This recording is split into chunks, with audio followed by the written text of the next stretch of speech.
Assalamualaikum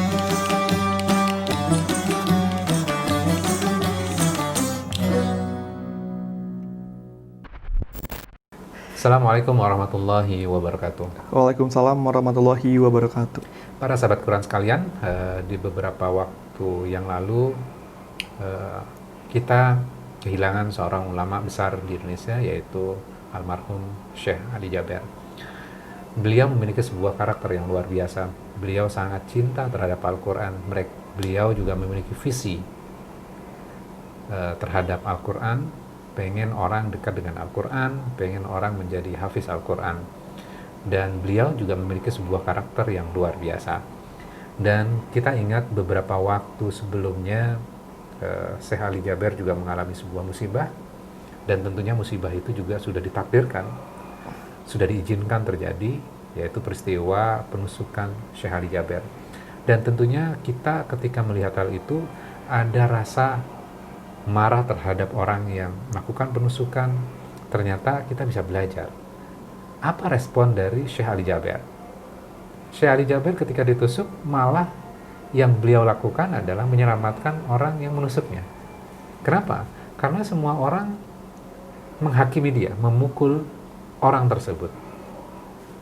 Nah, apa yang kita bisa pelajari? Ternyata orang-orang yang dekat dengan Al-Quran, ya, karakternya adalah karakter Al-Quran. Nah, sekarang kita mencoba bisa memahami salah satu bagian di dalam Al-Quran. Kemudian kita lihat karakter dalam kehidupan kita. Ketika ada orang yang melakukan sebuah hal yang buruk terhadap kita, respon kita harusnya apa? Marahkah, dendamkah, atau seperti apa? Dan yang dicontohkan oleh Syekh Ali Jaber almarhum adalah sebuah karakter, sebuah akhlak yang luar biasa. Oke, sekarang kita ketika melihat itu, saya teringat sebuah ayat di dalam Al-Quran dan melihat sebagian dari surat Al-Quran. Mungkin ini yang menginspirasi beliau melakukan itu, dan kita juga bisa belajar. Mudah-mudahan ini juga bisa menginspirasi kita. Inspirasinya apa? Di surat Yasin. Surat Yasin adalah surat ke-36 di dalam Al-Quran, ya. Ayat 20. Saya baca. A'udzubillahi minasyaitonirrajim. Bismillahirrahmanirrahim. Wa jaa'a min aqsal madinati rajulun yas'a. Qala ya qaumi ittabi'ul mursalin. Dan datanglah dari ujung kota seorang laki-laki dengan bergegas, dia berkata, "Wahai kaumku, ikutilah utusan-utusan itu." Laki-laki dari penghujung kota ini mendatangi kaumnya dengan memanggil, "Ya qaumi, wahai kaumku." Nah, sekarang kita lihat konteks ayat ini di beberapa ayat sebelumnya, bahwa ada 3 utusan yang diutus oleh Allah terhadap sebuah kaum. 3 utusan ini dihina, 3 utusan ini dilecehkan, 3 utusan ini diancam akan dibunuh, akan dirajam. Itu ancaman yang diberikan kepada utusan-utusan yang Allah pilih. Laki-laki dari penghujung kota ini mendatangi kaumnya, kemudian memanggil kaumnya dengan ya qaumi. Ya qaumi ini adalah panggilan yang peduli, panggilan yang sayang terhadap kaumnya. Padahal dia tahu bahwa kaumnya ini menganiaya utusan-utusan, menganiaya simbol dari agama. Laki-laki dari penghujung kota ini tidak mengatakan, "Wahai orang-orang kafir, kamu adalah orang-orang yang tidak tahu diri." Laki-laki dari penghujung kota itu tidak mengatakan itu. Kemudian ternyata laki-laki dari penghujung kota itu melakukan dakwah, mengajak kaumnya untuk mengikuti utusan-utusan itu. Dia melakukan dialog yang sangat santun, yang sangat baik, akhlaknya luar biasa. Namun yang terjadi apa? Yang terjadi adalah laki-laki dari penghujung kota ini akhirnya dibunuh oleh kaumnya. Tidak langsung dibunuh, tapi disiksa terlebih dahulu. Dan akhirnya laki-laki dari penghujung kota ini meninggal dunia. Ketika meninggal dunia, dikatakan kepada laki-laki ini, "Qila dakhulil jannah." Silakan dibaca di bagian penghujungnya itu. Masuklah ke surga. Kemudian laki-laki dari penghujung kota itu mengatakan, "Alangkah baiknya sekiranya kaumku mengetahui."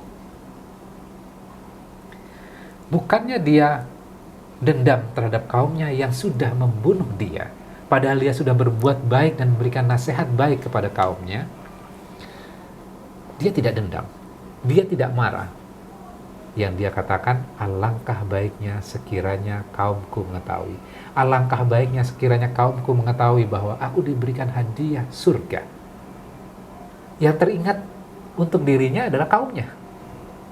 Jadi rupanya ketika mendakwahkan agama, mendakwahkan Islam, maka kita menyampaikan dengan rasa cinta, bukan dengan rasa kebencian. Kita sayang terhadap mereka, walaupun mereka berbuat tidak baik terhadap diri kita, terhadap simbol-simbol agama kita. Ketika mereka tidak baik, maka berarti kan potensi untuk menjadi baik. Jadi agama itu disebarkan dengan akhlak yang luar biasa. Contoh yang Allah abadikan di dalam Al-Quran, ketika kita memahami Al-Quran, maka kita akan kagum terhadap orang-orang yang memiliki karakter yang seperti ini. Dan kalau kita kembali lagi kepada almarhum Syekh Ali Jaber, orang-orang yang mempelajari Al-Quran itu memiliki akhlak yang luar biasa. Dan kita baru belajar satu bagian di dalam Al-Quran, yaitu surat Yasin. Ternyata itu yang diajarkan oleh Allah melalui surat Yasin kepada kita. Untuk apa? Untuk kita menyebarkan agama itu dengan akhlak, dengan karakter yang baik, bukan dengan kebencian.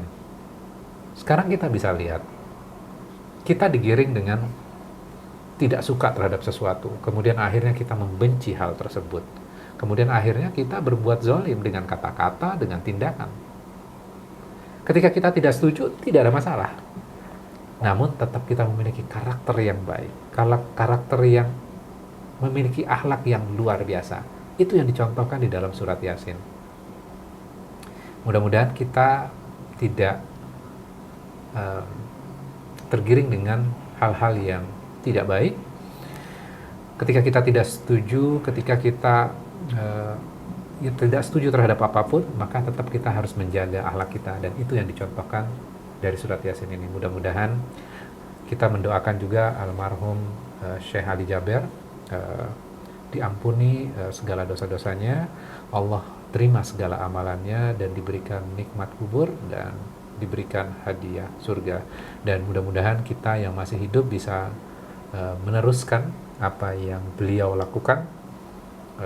Kita meneruskan amalan-amalan yang beliau lakukan selama hidupnya, dan kita juga bisa mengambil inspirasi untuk kehidupan kita, untuk kita menjadi pribadi yang lebih baik, untuk kita mencintai Al-Quran ini dan menjadikan Al-Quran ini menjadi akhlak kita. Kalaupun diri kita belum sesuai dengan Al-Quran, maka kita memiliki sebuah goal, kita memiliki sebuah cita-cita, kita menginginkan diri kita seperti Al-Quran ini. Demikian, wassalamualaikum warahmatullahi wabarakatuh.